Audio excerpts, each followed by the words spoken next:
다 같이 묵도하심으로써 신령과 진정으로 하나님께 예배 드리겠습니다.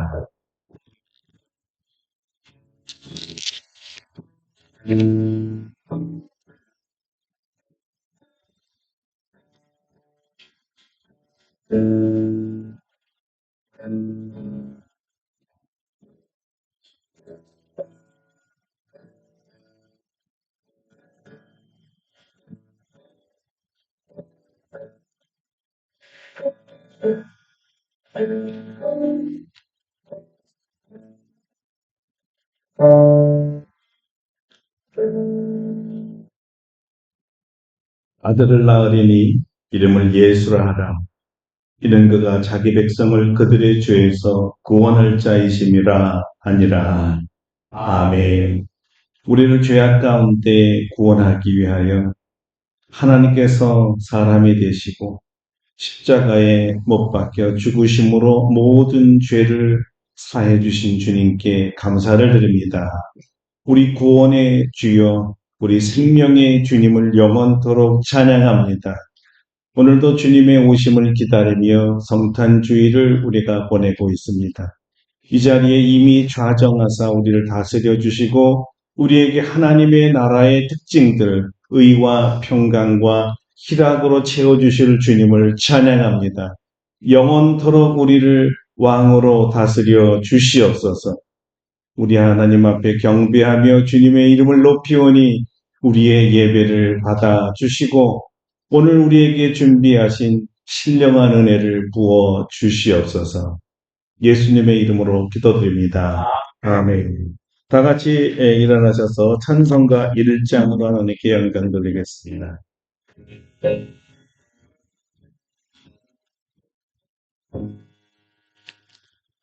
만복하는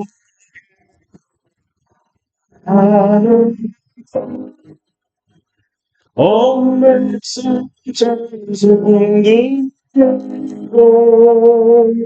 저 천사여 찬송하세 찬송성리 성자 성령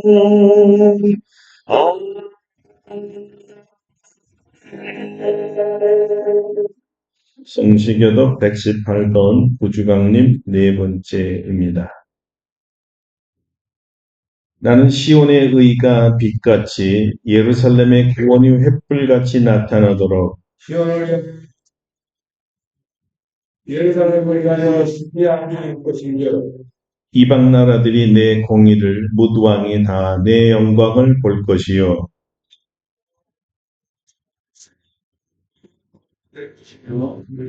너는 또 여호와의 손에 아름다운 관, 내 하나님의 손에 왕관이 될 것이라.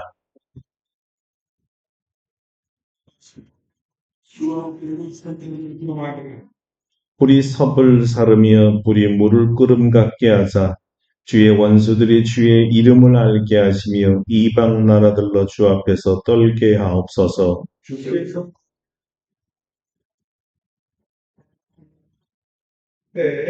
사람들이 일어나서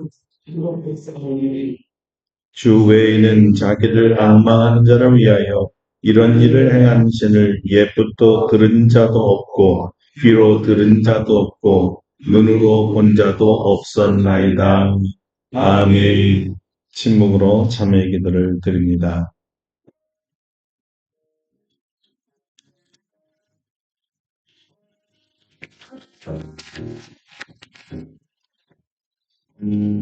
아버지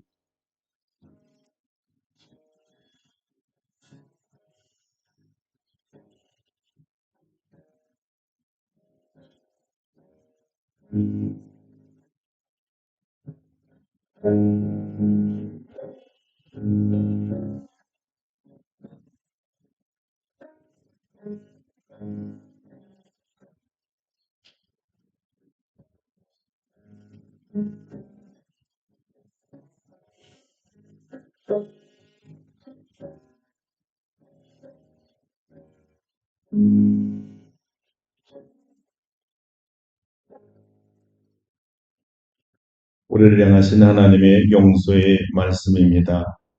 작은 자야, 내 죄사함을 받았느니라. 아멘. 사도신경으로 우리의 신앙을 고백합니다. 나는 전능하신 아버지 하나님, 천지의 창조주를 믿습니다. 나는 그의 유일하신 아들 우리 주 예수 그리스도를 믿습니다. 그는 성령으로 잉태되어 동정녀 마리아에게서 나시고 본디오 빌라도에게 고난을 받아 십자가에 못 박혀 죽으시고 장사된 지 사흘 만에 죽은 자 가운데서 다시 살아나셨으며 하늘에 오르시어 전능하신 아버지 하나님 우편에 앉아 계시다가 거기로부터 살아있는 자와 죽은 자를 심판하러 오십니다. 나는 성령을 믿으며 거룩한 공교회와 성도의 교제와 죄를 용서받는 것과 몸의 부활과 영생을 믿습니다. 아멘. 자리에 앉으셔서 찬송가 116장 부르시겠습니다.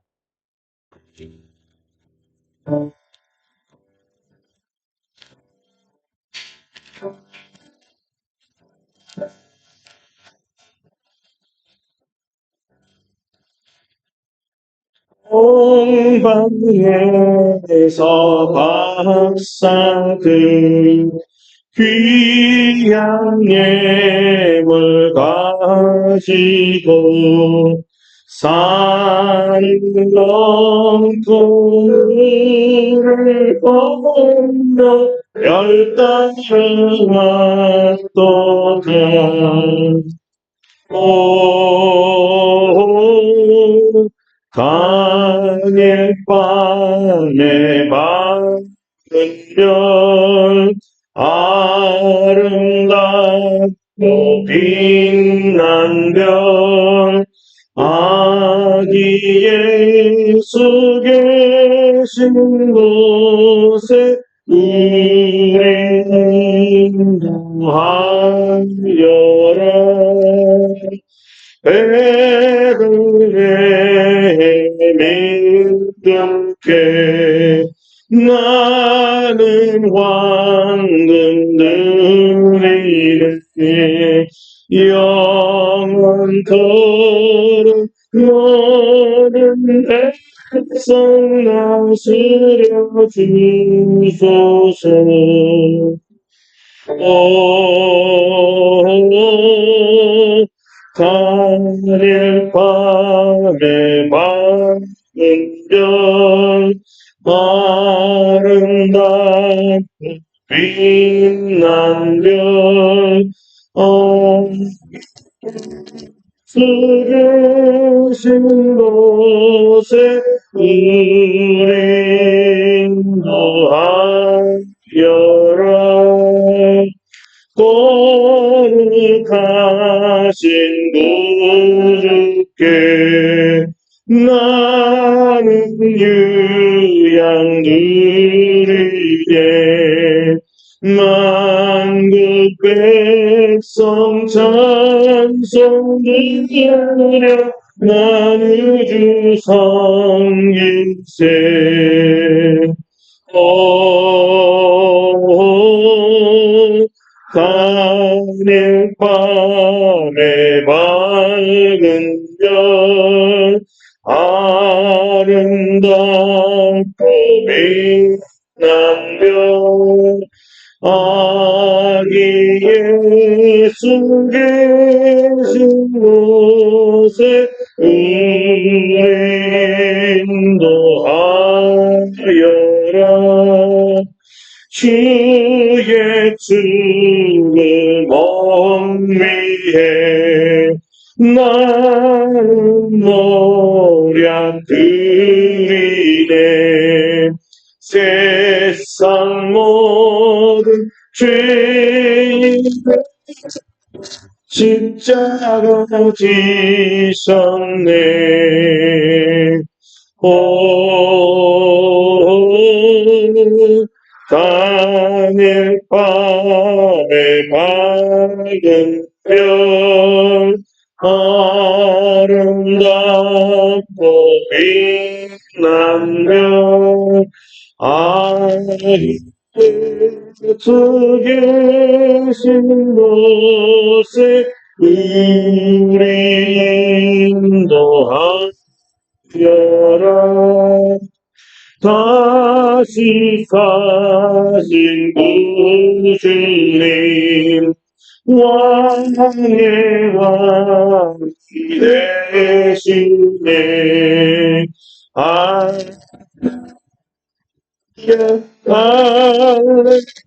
할렐루야 모든 다 부르세. 오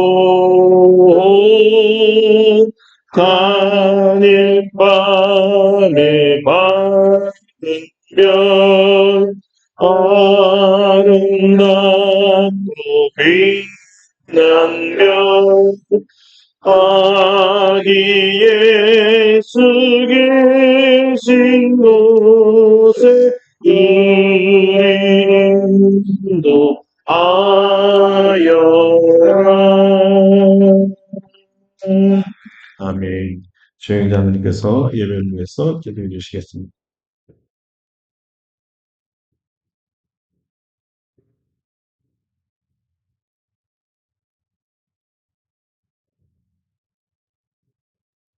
할렐루야, 찬을 받으시기에 합당하신 아버지 하나님, 오늘도 주일을 거룩하게 지낼 수 있도록 인도하여 주시고, 주님께서 주신 성경에서 하나님께 예배드릴 수 있도록 인도하여 주시니 감사를 드립니다.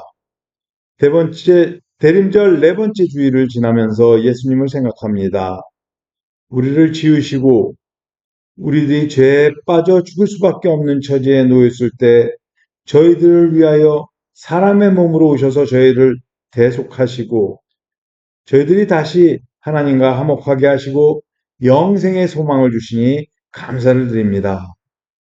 저희는 예수님을 믿는 사람이라는 인식을 갖고 있지만 이 세상에서 세상 사람들과 어울리면서 예수님을 잊어버리고 육신의 소욕대로 살아가는 일이 많습니다. 쉬지 말고 기도하라는 하나님의 말씀은 우리들을 어떤 순간에도 마귀의 공격을 이길 수 있는 힘을 주지만은 우리는 매번 이 세상에서 빠져서 마귀 앞에 맨몸으로 서 있음을 봅니다. 저희들의 부족함을 불쌍히 여겨주시고 저희와 항상 동행하여 주시옵소서. 하나님께서 주신 2024년도 이제 열흘이 남지 않았습니다. 세월이 화살같이 날아가는 것 같습니다. 올해를 보내면서 남은 기간 동안 하나님께서 주시는 비전을 보면서 내년도 계획을 알차게 세울 수 있도록 도와주시고 올해도 잘 마무리할 수 있도록 인도하여 주시옵소서. 날이 갑자기 추워졌습니다. 며칠 전에는 수도권에 눈이 내려 이면도로에는 눈이 녹지 않아 미끄럽습니다. 노인들은 한번 낙상하면 치명상으로 이어지는 경우가 많은데 우리 교회 연로한 성도들 한 사람도 길에서 넘어지는 일 없도록 도와주시옵소서. 독감 유행 경보도 발령되었다고 하는데 독감과 감기도 걸리지 않고 이번 겨울 건강하게 지낼 수 있도록 인도하여 주시옵소서. 이 시간에 오직 예수님만 바라봅니다. 저희들이 온 마음과 정성을 다해 예배를 드릴 수 있도록 도와주시옵소서. 단위에 세우신 우리 목사님 붙들어 주시고 하나님의 말씀을 전할 때 성령 충만하여서 능력과 은혜가 충만할 수 있도록 인도하여 주시옵소서. 말씀을 받는 모든 성도들 마음 문을 열고 아멘으로 하나님의 말씀을 화답할 때 은혜 받고 변화 받고 새로움을 받는데 부족함이 없도록 인도하여 주시옵소서. 오늘도 하나님께서 우리에게 예비하신 모든 은혜를 받아 누리기를 바라와서 다시 오실 우리 예수님 이름으로 기도드립니다. 아멘.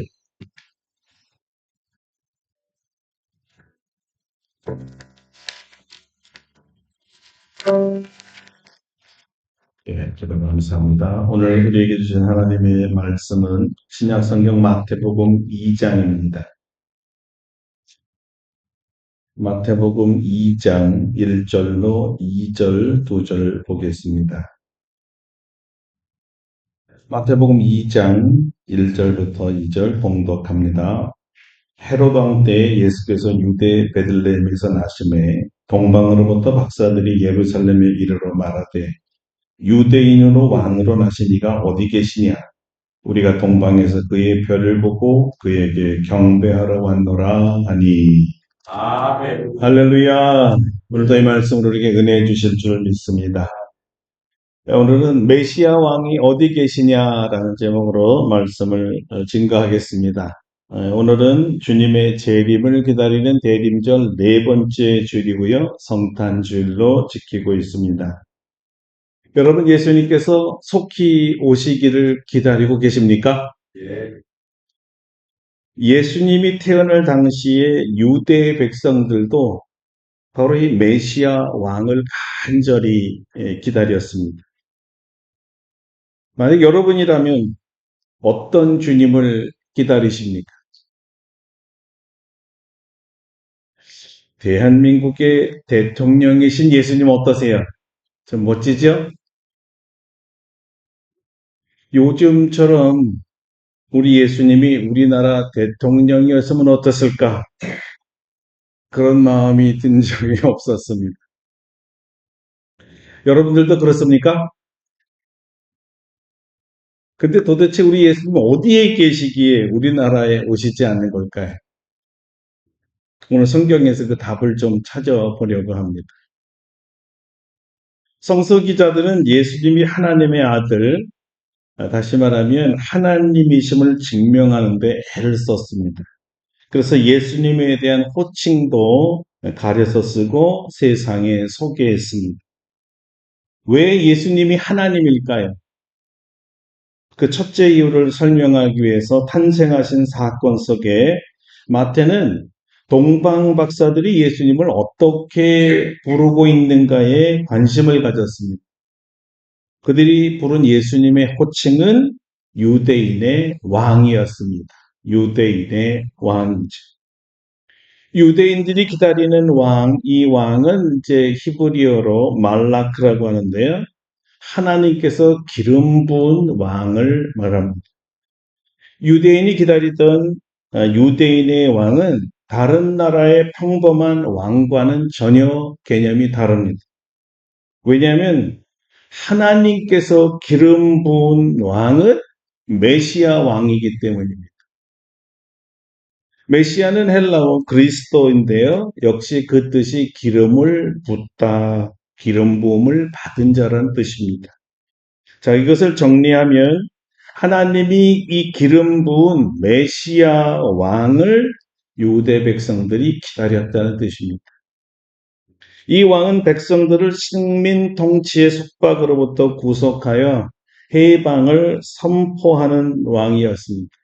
놀랍게도 하나님의 기름 부음은요, 이스라엘에서는 단 두 직분만 이렇게 거행되어졌어요. 그 하나가 제사장이고 다른 하나가 왕입니다. 제사장의 기름 부음은 모세 오경에 따라 광야 시절서부터 지켜왔고 왕의 기름 부음은 사무엘 선지자를 통해서 사울 왕에게 부어짐으로 시작되었습니다. 그런데 왕이면서 제사장, 제사장이면서 왕은 이스라엘에 단 한 명도 없었습니다. 그냥 제사장은 제사장이었고 왕은 왕이었을 뿐이지 제사장 왕 한 사람도 없었어요. 바로 이 제사장이면서 왕이요 왕이면서 제사장인 메시아 왕을 유대 사람들은 기다려왔다는 것입니다. 그래서 그를 메시아 왕이라고 불렀고 그렇게 기다렸는데 드디어 그 메시아 왕이 역사에 출현했던 거죠. 그 메시아 왕의 출현을 알리는 서막이 이 공교롭게도 유대인이 아닌 동방에서 온 박사들이었다는 겁니다. 성경은 그 사건을 기억하고 오늘 우리에게 분명하게 알리고 있습니다. 이것입니다. 유대인의 왕으로 나신 이가 어디 계시냐? 우리가 동방에서 그의 별을 보고 그에게 경배하러 왔노라. 자, 이 소식.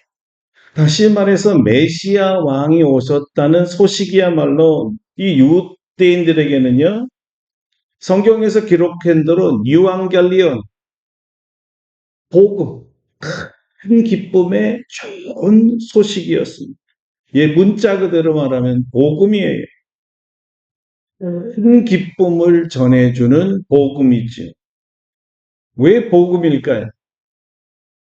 정말 오랫동안 이 메시아 왕을 목마르게 그리고 목 빠지게 기다려왔으니까요. 왜 유대인들은 이 메시아 왕을 그렇게 목마르게 목 빠지게 기다렸을까요? 이스라엘 백성이 메시아 왕에게 고대하고 대망했던 것은 과연 무엇이었을까요? 첫 번째, 이스라엘 백성들은 정치적 대망을 가지고 있었습니다. 정치적 대망이라는 것은 이스라엘의 회복을 말합니다. 로마의 압제로부터 벗어나서 주권 독립국가를 이루고 다시 다윗의 왕국을 이룩하는 것이었죠. 다윗처럼 천하를 제패하는 왕을 기다렸던 것입니다. 오늘날 우리가 바라는 메시아 왕도 정치적이지 않을까요? 정치가 혼탁한 우리나라의 실질적 대통령이 되어주면 어떨까요? 그런데 예수님은 유대인들의 기대나 우리들의 기대와는 다르게 이스라엘을 회복시키지 않았습니다. 더욱이 우리나라 대통령 되려고 하시지 않으셨을 겁니다. 왜 그럴까요? 예수님은 정치적 다윗의 왕국을 재건하러 오신 것이 아니었기 때문에 예수님은 그들이 기대하는 기쁜 소식을 전해주지 못했습니다. 왜냐하면 예수님은 그들이 바라고 기다리던 그 메시아 왕이 아니었으니까. 예수님은 하나님의 나라를 건설하기 위해서 오셨거든요. 정치적 이스라엘을 회복시키려 오신 것이 아니라 하나님의 나라를 세우기 위해서 오셨습니다. 메시아 왕이신 예수 그리스도를 믿음으로 구원받는 나라를 만들려고 오신 것이었어요. 둘째로 이스라엘 백성들은 경제적 대망을 가지면서 메시아 왕을 기다렸던 겁니다. 가난이 없는 사회에 부강한 나라를 기다렸던 거예요. 왜냐하면 나라 없는 서름에서 더 이상 이 배고픔이 없는 나라, 그냥 원 없이 빵을 먹을 수 있는 그 나라를 원했던 것이죠. 집 걱정 없이 쉴 공간을 줄 수 있는 나라를 원했던 것입니다. 오늘날 우리도 마찬가지죠. 영끌 젊은이들은 그저 아파트 걱정 없이 그냥 마음 놓고 편안한 집에서 살 수 있는 이런 나라를 원하고 있어요. 취업에 전혀 문제가 없는 나라를 원하고 있고요. 아이들 마음 놓고 쑥쑥 나서 잘 기르고 아무 경제적 부담 없이 좀 잘 기르고 싶은 이런 나라가 되면 얼마나 좋을까 바라고 있지요. 예, 물론 예수님께서도 공생의 기간에 이 문제를 간과하지는 않으셨습니다. 실제로 배고픈 자들을 위해서 오병이어 칠병이어 기적을 일으켜서 배고픈 사람들의 그 욕구를 채워주셨으니까요. 이 백성들이 굶어서 길에 가다가 기진할까 봐 걱정도 많이 하셨습니다. 떡을 배불리 먹었을 때 백성들은 참으로 종려나무 흔들고 호산나를 외쳐대면서 그들이 기다리던 메시아 왕이라고 찬미까지 했습니다. 그러나 예수님은 궁극적으로 그들의 왕이 되어달라는 요구를 들어주지 않았습니다. 왜 그럴까요? 예수님은 떡을 만들기 위한 빵 예수가 되기를 거절했기 때문입니다. 우리 예수님의 본질적인 관심은 이런 육적 빵이 아니라 생명의 떡, 영생의 떡에 관심을 가졌기 때문이죠. 그래서 이렇게 말씀하셨습니다. 나의 살과 피를 먹고 마시지 아니하면 너희에게 생명이 없다. 많은 백성들이 이 말에 오해하고 실망하고 너무나 섭섭해서 이런 소리까지 해서 아니 우리를 식인종으로 하는가? 이런 메시아 왕은 우리가 원하는 왕이 아니야. 그러면서 혀를 끌끌 차고 예수님을 다 떠났습니다. 예수님께서는 생명과 기적 때문이 아니라 떡을 먹고 배불렀기 때문에 예수를 억지로 끌어다가 왕을 만들려는 이들의 의중을 잘 알았습니다. 그래서 단호하게 거절했던 것이죠. 예수님은 배고픈 이스라엘 사람들이 기다리던 그런 빵 예수가 아니었습니다. 그럼 예수님 왜 오셨습니까? 예수님께서 제자들에게 이렇게 묻죠. 너희도 나를 떠나려느냐? 그때 베드로가 이렇게 유명한 말을 합니다. 주여 영생의 말씀이 계시오매 우리가 네게로 가오리까. 그렇죠. 예수님은 생명의 떡을 주기 위해서 오셨거든요. 왜냐하면 하나님께서 사람을 지으셨을 때 사람이 떡으로만 사는 것이 아니라 하나님의 입에서 나오는 모든 말씀으로 살도록 우리를 만드셨기 때문에 썩는 빵이 아니라 영생하는 빵을 먹도록 우리를 만드셨던 거죠. 그래서 예수님께서도 썩는 양식을 위해 메시아 왕을 기다렸던 자들을 거절하고 영생을 위한 양식을 주려 하신다 그랬어요. 자, 그래서 이 백성들은 또다시 예수는 우리가 원하는 그런 메시아 왕이 아니구나. 이렇게 예수님을 거절한 정도가 아니라 실망이 너무 가득 차다 보니까 반대로 나중에는 예수님을 죽여라. 왕으로 모시고 싶었던 자들인데 그렇게 왕이 되달라고 소리쳤던 백성이 자기들의 기대가 깨어지자 완전히 뒤집어져서 이제는 예수를 죽이라고 소리치는 사람으로 바뀐 것입니다. 가 되고 살인범이 된 것이었어요. 오늘날도 마찬가지입니다. 많은 사람들이 예수님께서 나의 경제적인 문제를 해결해 주지 않으면 더 이상 당신은 메시아 왕이 아닙니다. 나의 왕이 아니에요. 예수 안 믿겠습니다. 교회 더 이상 안 나가요. 내 욕구를 들어주지 않으니까 현대인들도 2000년 전의 유대인과 전혀 다르지 않습니다. 자, 셋째로 이스라엘 백성들은 사회적 대망을 가졌습니다. 범죄 없는 사회를 원했고요. 신분 제도의 개혁을 원했고 성차별 금지를 원했고 빈부격차의 폐지 이런 것들을 외쳤습니다. 이른바 사회 개혁을 말합니다. 예. 분명히 예수님도 이런 신분의 차이를 넘어서 개혁적인 모습을 많이 보여줬습니다. 그래서 예수님은 세리와 창기와도 가까이 맞이하고 오해를 받아가며 식사까지 했었어요. 부와 권력에 아첨하지 않고 민초들과 함께 하셨습니다. 여인들을 받아주었고 인정해 주었고 종들을 위로해 주었습니다. 오히려 이런 소외 계급과 계층을 주 안에서 하나 되게 하려는 뜻에서 바울은 빌레몬에게 그의 종 오네시모를 용서하고 그리스도 안에서 더 이상 종이 아니라 형제로 받아들이라고 부탁까지 하지 않았습니까? 예, 사회개혁이에요.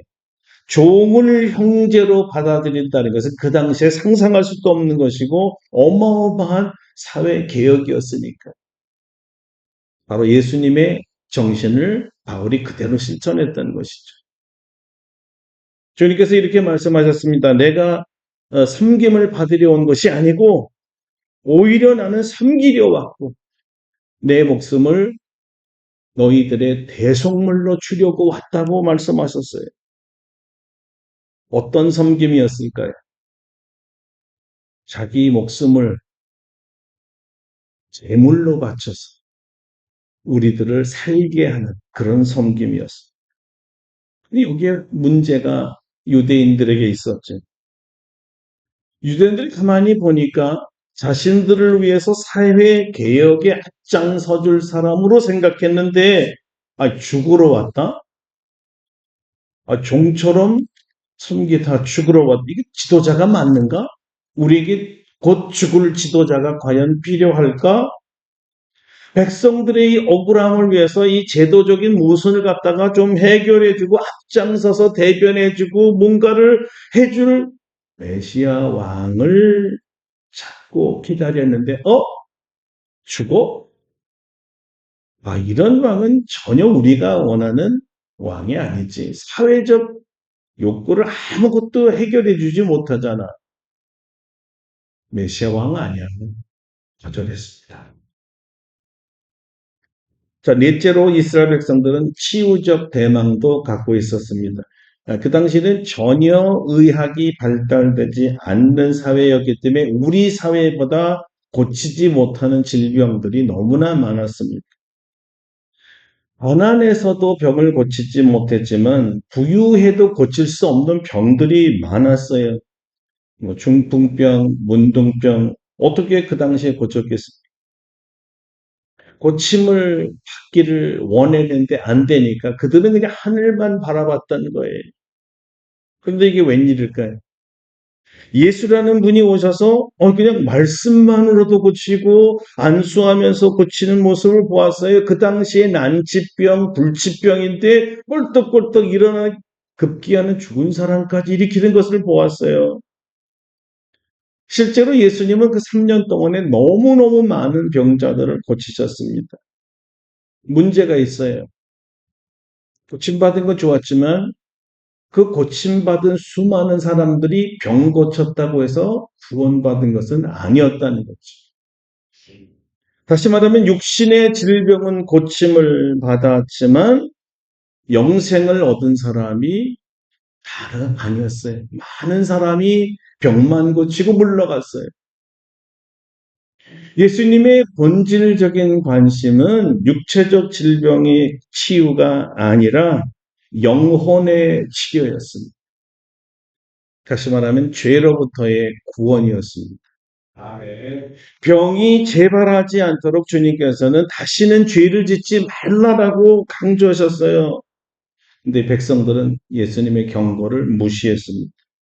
그들의 관심은 영적 치료가 아니었기 때문이죠. 그냥 육신의 병만 고치면 더 이상 예수님은 필요 없는 존재가 된 거예요. 여기에 상충되니까 영혼의 치료를 받으라 그러니까 우리 그런 메시아 필요 없어요. 메시아 왕을 거부한 거죠. 자, 그렇다면 유대인들이 바라고 기다렸던 이 큰 기쁨의 좋은 소식, 그들이 원하는 복음은 무엇이었을까요? 정리하면 이런 거죠. 정치적으로 이스라엘의 회복을 기다리는 사람에게는 민족 해방이 가장 큰 기쁨의 소식이었을 겁니다. 경제적으로 부자가 되기를 원하는 사람들에게는 복권이 당첨되었다든지 집값이 오르게 해준다든가 이민으로 말미암아 그 최고의 소식이죠. 사회적으로 좋은 소식을 기다리는 사람에게는 완전한 평등한 사회가 되는 것이 없겠고 병든 자에게는 병을 완치할 수 있는 약을 개발해 주었다든가 암덩이가 이 사람으로 인해서 사라졌다든가 이게 좋은 소식 아니겠어요? 자, 이런 것들이 물론 다 좋은 소식 맞죠. 그러나 메시아 왕이 정말 전해주고 싶었던 그런 소식은 아니었어요. 큰 기쁨의 좋은 소식은 무엇일까요? 그것은 예수 그리스도에 관한 소식. 예수님이야말로 유대인이 기다리던 메시아 왕이 맞았다는 소식입니다.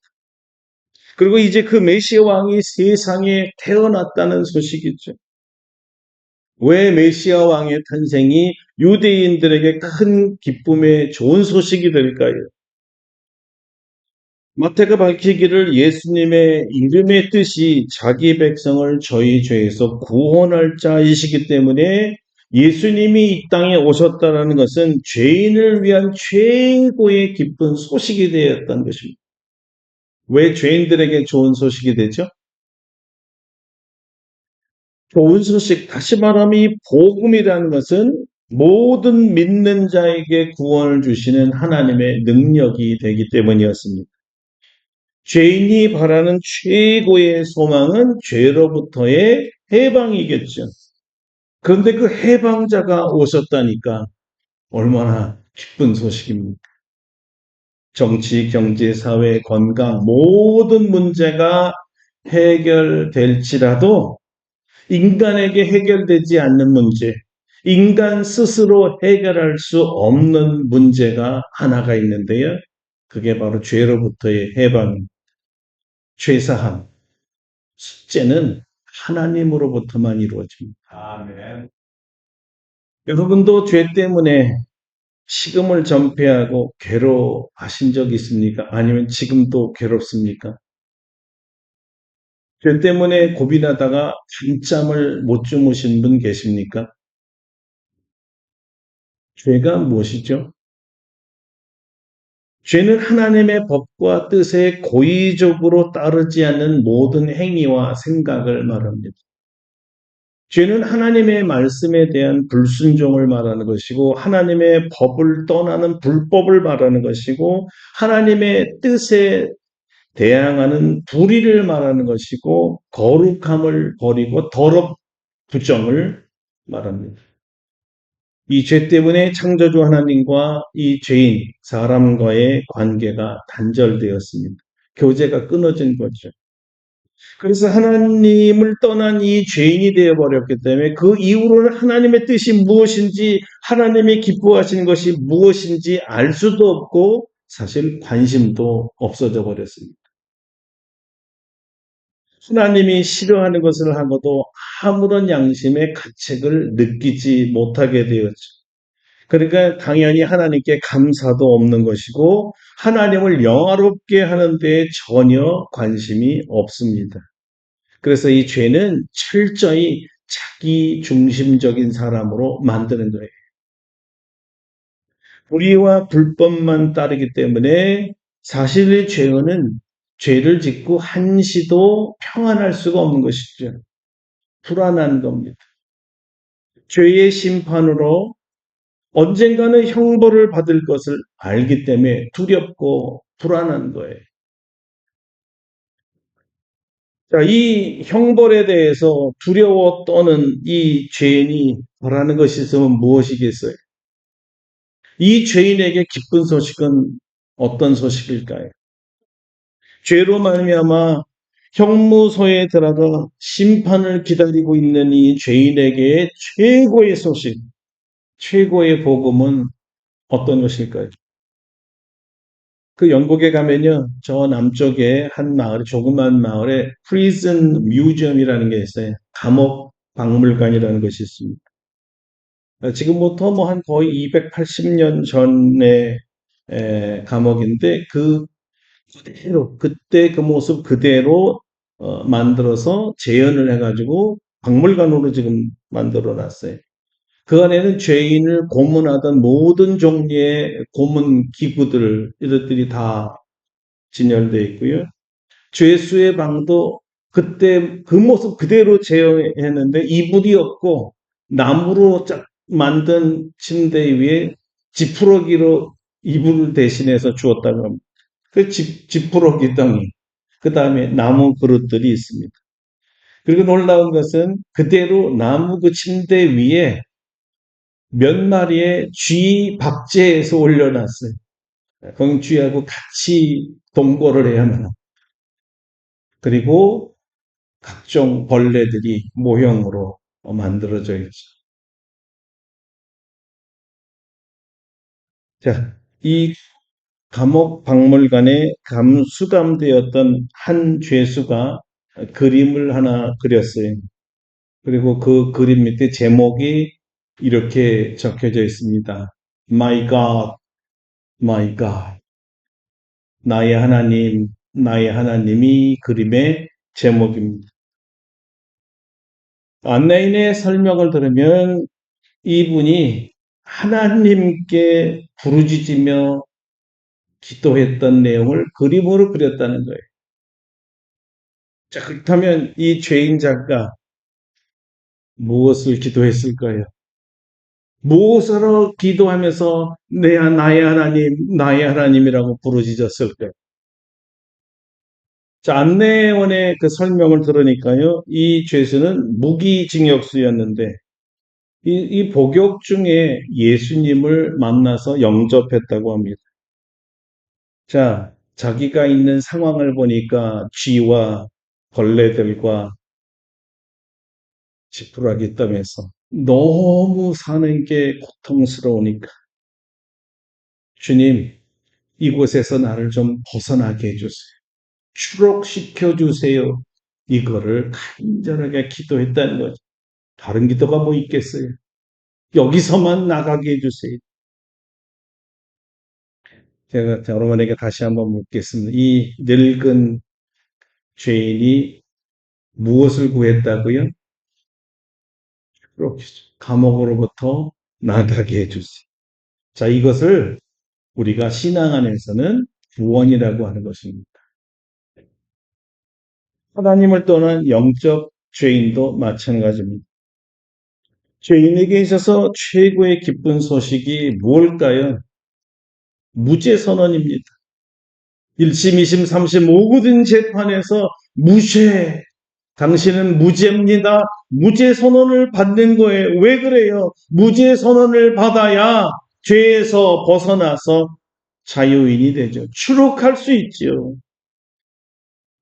하나님의 법정에서도 재판관인 하나님께서 무죄라고 선언해야 그때 죄에서 벗어나는 거잖아요. 자, 그런데 여러분, 이게 사실 가능한 이야기일까요? 오늘 기쁜 제 성탄절인데 죄송합니다만 불행하게도 답은 부정적입니다. 아니에요. 불가능해요. 죄를 졌는데 어떻게 죄 형벌을 안 받고 나올 수가 있겠어요? 그렇다면 죄인이 구원받을 방법은 전혀 없는 것인가요? 이 소망을 가지면 안 되는 겁니까? 이 대답도 역시 안 됩니다. 그 근거가 뭘까요? 성경이 이렇게 기록하고 있어요. 죄의 삭은 사망이다. 무슨 얘기예요? 죄인은 죄값을 치르고 죽어야 한다는 거잖아요. 사람의 목숨이 다할 때까지, 다시 말하면 무기징역으로 복역하는 감옥 정도가 아니라 나중에는 하나님의 심판에 대해 가면은 죽어도 죽지 않은, 죽고 싶어도 죽어지지 아니하는 영원한 지옥불에, 지옥이라는 감옥에서 사는 거예요. 그래서 영벌이라고 하는, 영원토록 벌을 받는, 한 번 받는 게 아니에요. 영벌을 받아야 돼요. 이것이 하나님이 죄에 대한 심판이거든요. 굉장히 절망이 되고 실망이 되십니까? 자, 여기에 진짜 복음이 있는 거죠. 사랑과 긍휼이 풍성한 하나님께서 이 죄인들이 구원받을 방법 딱 한 가지를 제시해 주셨어요. 그것은 자기 아들 하나밖에 없는 독생자 예수 그리스도를 사람의 모습으로 보내셔서 우리 죄를 감당케 하셨습니다. 무슨 말일까요? 우리가 받을 죄의 형벌을 예수님이 대신 받아주셨다는 거죠. 그러니까 우리가 여전히 죄를 짓고 죄인임에도 불구하고 형벌을 받지 않을 수 있게 되었다는 것입니다. 왜냐하면 나 대신에 형벌을 예수님이 하셨기 때문이죠. 이렇게 해서 우리를 무죄로 선언하기 위해서 오신 날, 그분이 오신 날을 우리는 성탄절이라고 말합니다. 예수 그리스도, 우리의 구원자가 태어나신 날이죠. 그러니까 죄인들을 위해서는 최고의 복된 소식, 기쁜 소식이 뭐예요? 구원자 예수 그리스도께서 이 땅에 오셨다는 것입니다. 왜냐하면 이 죄로부터의 해방자여 구원자이신 예수님께서 이 죄라는 지옥 같은 이 감옥에서 우리를 벗어나게 해주실 분이시기 때문입니다. 복음 아닙니까? 할렐루야. 큰 기쁨의 좋은 소식이죠. 구원자가 오셨다. 자, 여러분, 그러니까 이 복음을 누가 기다리겠어요? 누가 이 큰 기쁨의 좋은 소식을 기다리겠어요? 철학이나 신학은 지식인을 위한 것이고요. 정치와 권력은 지도자를 위한 것이고, 부귀와 기업은 자본가를 위한 것이라고 합니다. 그러나 복음은요, 모든 죄인을 위한 것임을 믿으시길 바랍니다. 왜 성경은 특별히 큰 기쁨을 강조했을까요? 복음은 어떤 특정한 사람들만을 위한 것이 아니고 모든 인류를 위한 것이기 때문입니다. 유식한 자들만 위한 것도 아니고 무식한 자들을 위한 것이 복음이죠.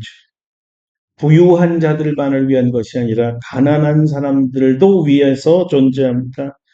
일반 계층 특권의식을 가진 자들만을 위한 것이 아니고 어쩌면 보편적으로 볼 때 예의 없어 남녀노소 높은 자나 낮은 자나 있는 자나 없는 자나 지배자나 섬기는 자나 차별 없이 모두를 위한 복음입니다.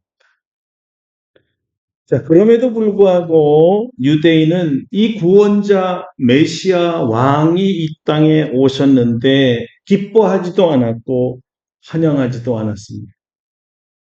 요한은 요한복음에서 이렇게 고발하고 있습니다. 참빛 곧 세상에 와서 각 사람에게 비추는 빛이 있었나니 그가 세상에 계셨으며 세상은 그로 말미암아 지은 바 되었으되 세상이 그를 알지 못하였고 자기 땅에 오매 자기 백성이 영접지 아니하시더니. 요한에게 의하면 비록 복음은 만민을 위한 것 맞지만 예수 그리스도를 구원자로 메시아 왕으로 알고 영접하는 사람들은 적었다는 것입니다. 메시아 왕이 어디 계시는가? 그분을 찾고 그분을 믿고 영접하는 사람에게만 예수님은 구주가 되어 주십니다. 왜냐하면 영접하는 자, 곧 그 이름을 믿는 자들에게는 하나님의 자녀가 되는 권세를 주셨다고 말씀하시기 때문이죠. 죄를 깨닫고 회개하는 자에게만 복음은 복음이 되는 것이에요.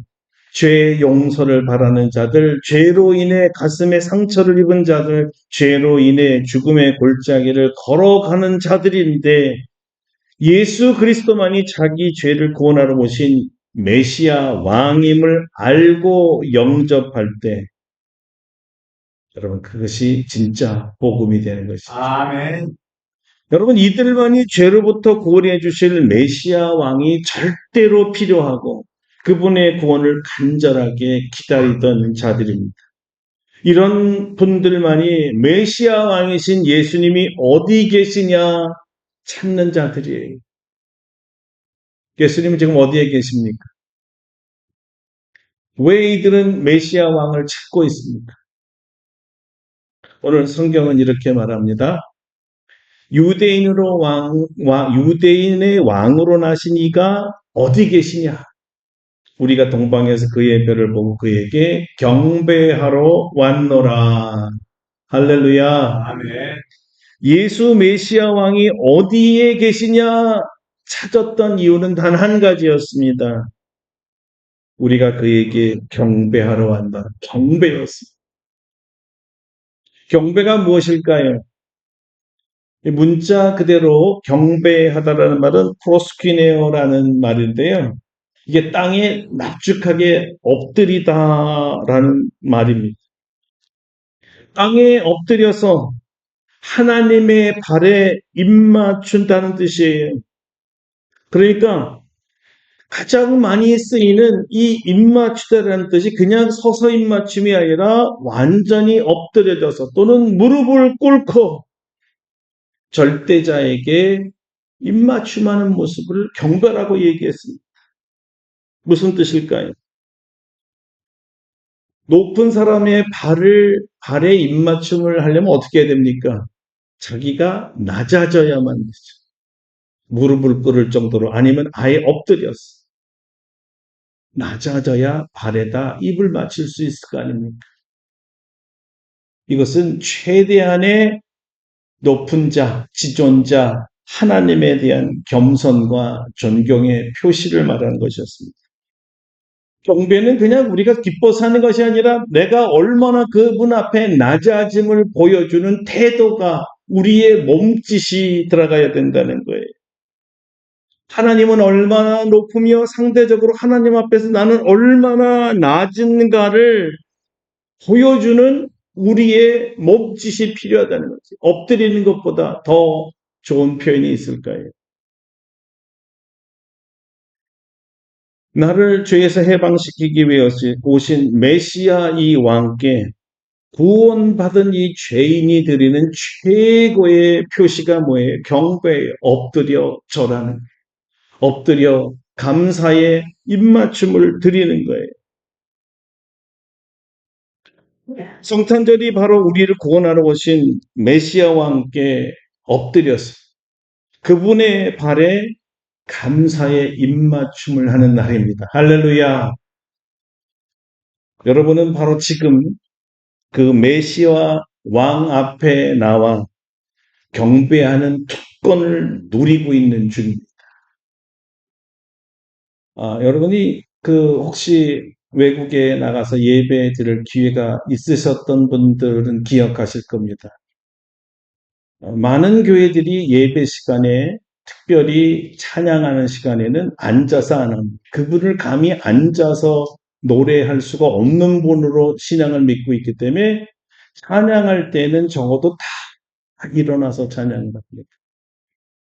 좀 심한 경우는 예배 끝날 때까지 내내 말씀 선포 시간에도 서서 듣습니다. 마치 에스라가 말씀을 낭독했을 때 8시간 동안 이스라엘 백성들이 서서 아이들과 함께 예배를 드렸던 것과 같습니다. 나의 낮아짐과 주님의 높으심을 우리가 표현하는 신앙을 경배라고 하는 거예요. 그러므로 예배는 감사의 축제일 수밖에 없어요. 그런데 가만히 보면 예배 시간에 너무 얼굴에 표정이 마네킹 같은 분들이 많아요. 표정이 없어요. 묵뚝뚝하고 심각하고 무엇을 얘기도 반응을 안 하는 수영장에 가서 그런 얼굴을 하면 어떻게 생각이 드세요? 어떤 생각이 드세요? 자, 이분들은 예배 시작과 함께 마치 빨리 예배 좀 끝나세요 하면서 축도만을 기다리는 그런 모습을 종종 볼 수 있습니다. 언제 축도하는 거예요? 축도하고 나면 빨리 가야 되는데 이런 거죠. 구원의 감격과 흥분과 뜨거움과 이 감사로 이 표정이 살아있는 것이 바로 경배의 모습이에요. 모습이 바뀌어야 돼요. 경배는 몸짓을 말하는 거지 마음을 말하는 게 아닙니다. 제스처가 반드시 포함되어야 되는 게 우리 얼굴로라도 앉아있는 자세로라도 경배의 모습이 나타날 때 참된 예배라고 하는 거예요. 여러분 젊은이들 즐기는 축제 분위기 아시나요? 축제 분위기는 우리 예배 분위기하고 전혀 달라 보입니다.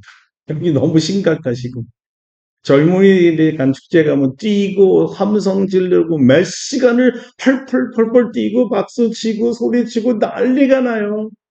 안 지쳐요. 자기가 좋아하는 사람이 연주를 할 때 거기에 대한 호응을 해주는 거. 이게 문자 그대로 찬양과 경배라는 거거든요. 성탄절은 주님의 오심을 축하하는 진정한 축제가 되어야 돼요, 여러분. 기쁨의 날이 돼. 기쁨의 얼굴로 바뀌어서 쏟치며 하나님 앞에 이 감사를 표현하지 않으면 안 된다는 이 열정적인 감사가 반드시 필요해야 돼. 왜요? 메시아 왕이 오셨으니까. 이 자리에 메시아 왕, 나를 구원하신 메시아 왕이 여기에 임재하고 계시기 때문입니다. 믿습니까? 하나님이 안 계시고 목사만 있는 예배는 예배가 아닙니다. 우리 예배의 대상은 지금 하나님이에요. 하나님 앞에서 여러분이 예배드리고 있는 중입니다. 그러므로 그분에 대한 경배의 모습이 보여야 되지 않습니까? 그 앞에서 즐거워하며 그 앞에서 춤춰야 되지 않겠습니까? 여러분 축제할 준비가 되셨나요? 성탄절에는 그렇게 합시다. 자, 다음 우리 수요일 날에는요. 성탄절이죠. 이 메시아 왕이 우리에게 주시는 축복의 선물에 대해서 증거하도록 하겠습니다. 기도하겠습니다. 메시아 왕이 어디 계시냐? 동방 박사들이 물었습니다. 왜 물었을까요? 경배하기 위해서라고 했습니다.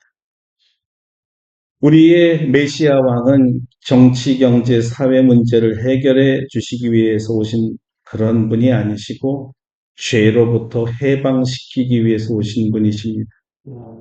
이분을 찬양합니다. 예수님 우리를 죄에서 구원해 주시니 감사드립니다. 이 구원에 대한 감사로 축제로 보내기를 원하오니 주일마다 축제가 되게 하시고 이번 성탄절은 진정한 의미에서의 축제가 되도록 축복하여 주시옵소서. 예수님 이름으로 기도드립니다. 아멘. 네, 126장 찬송하시면서 준비하신 예물 봉헌하겠습니다. 126장입니다.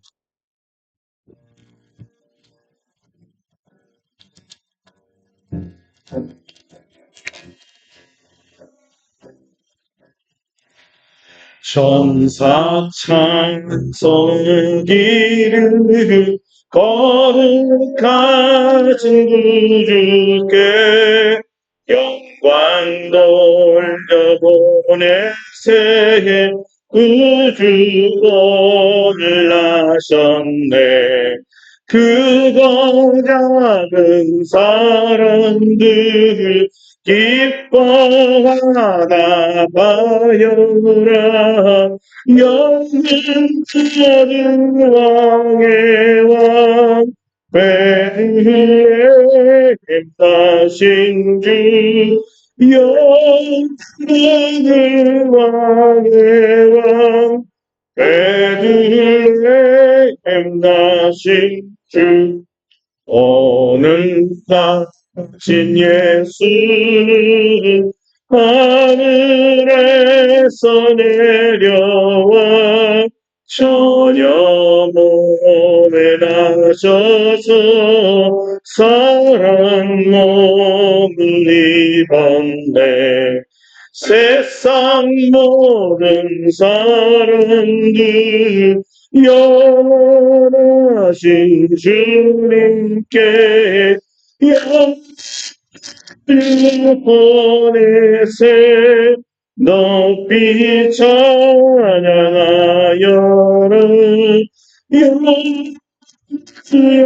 보내세 높이 찬양하여라. 의로우신 예수는 평안을 주시고 세상 빛이 되시며 우리 생명 되시네. 죄인들을 불러서 거듭나게 하시고 영생하게 하시니 왕께 찬양하여라. 영생하게 하시니 왕께 찬양하여라.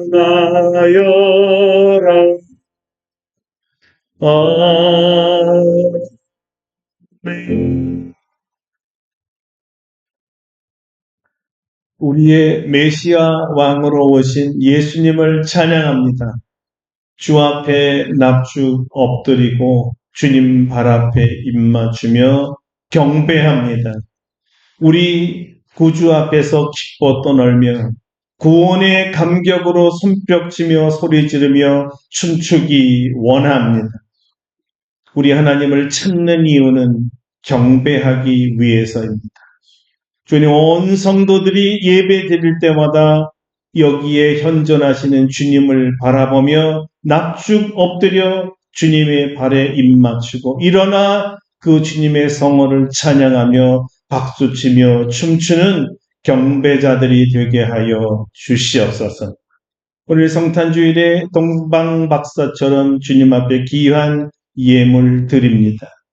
우리 하나님께서 받으시고 기뻐하여 주시옵소서. 메시아 왕에게 합당한 귀한 예물입니다. 마음과 정성과 믿음으로 드렸사오니 받아주시고 마음껏 우리 주의 백성들을 축복하여 주시옵소서. 연말연시입니다. 하나님, 이 해가 저물기 전에 한 해 동안 기도했던 거 다 마무리 응답하여 주시옵소서.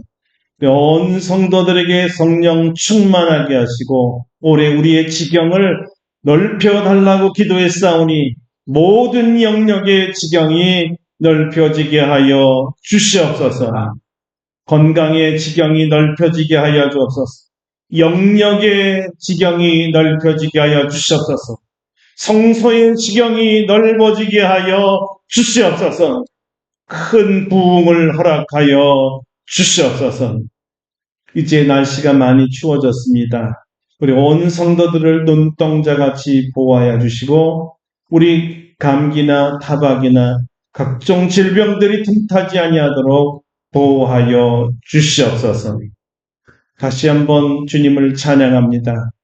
우리의 찬양을 받으시고 영원히 우리의 왕이 되어 주시옵소서. 예수님의 이름으로 기도드립니다. 아멘.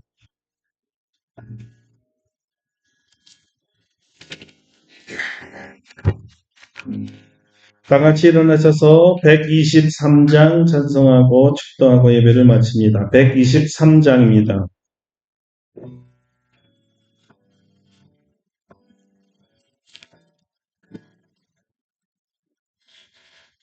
저 그늘밖에 한밤 중에 영혼의 작은 목독자는 천사들이 전하지 주의 신 소식 들었네. 너의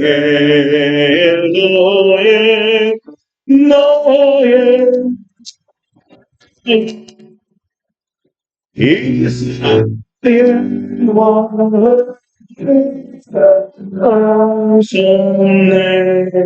저 동방에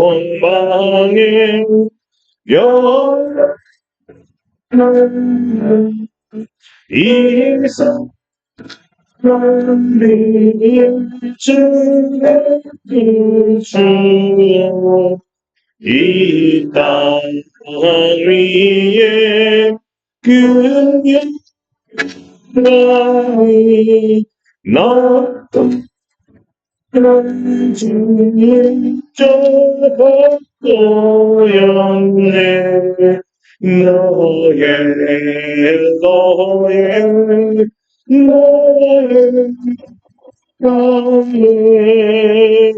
이스라엘 왕을 하셨네. 그 한 별이 베들레헴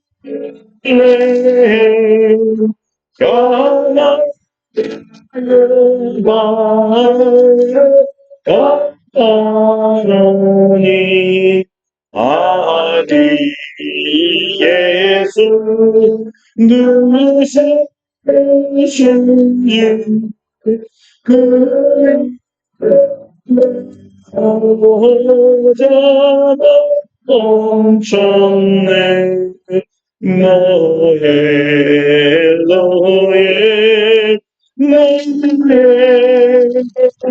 나의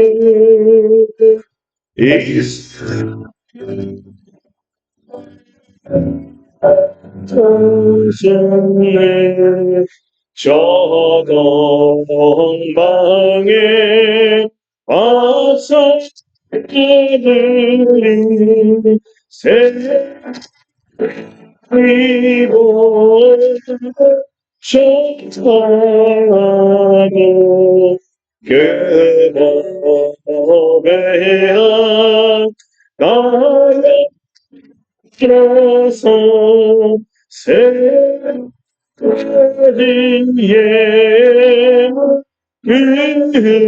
그렸네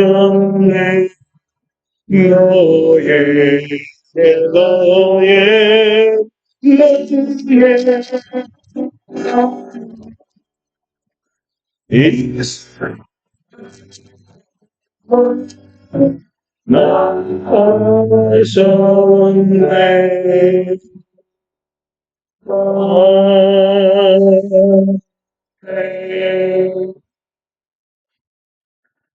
이제는 우리 주 예수 그리스도의 은혜와 하나님 아버지의 놀라우신 사랑하심과 성령의 교통하심이 예수 그리스도로 말미암아 구원받아 우리의 메시아 왕이 어디 계시느뇨?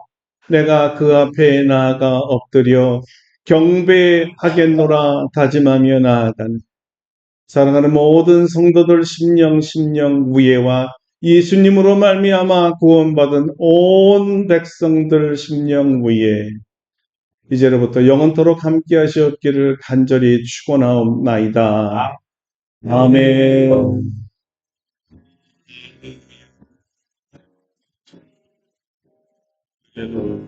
우리 하나님께 감사와 영광의 박수 하겠습니다. 고맙습니다.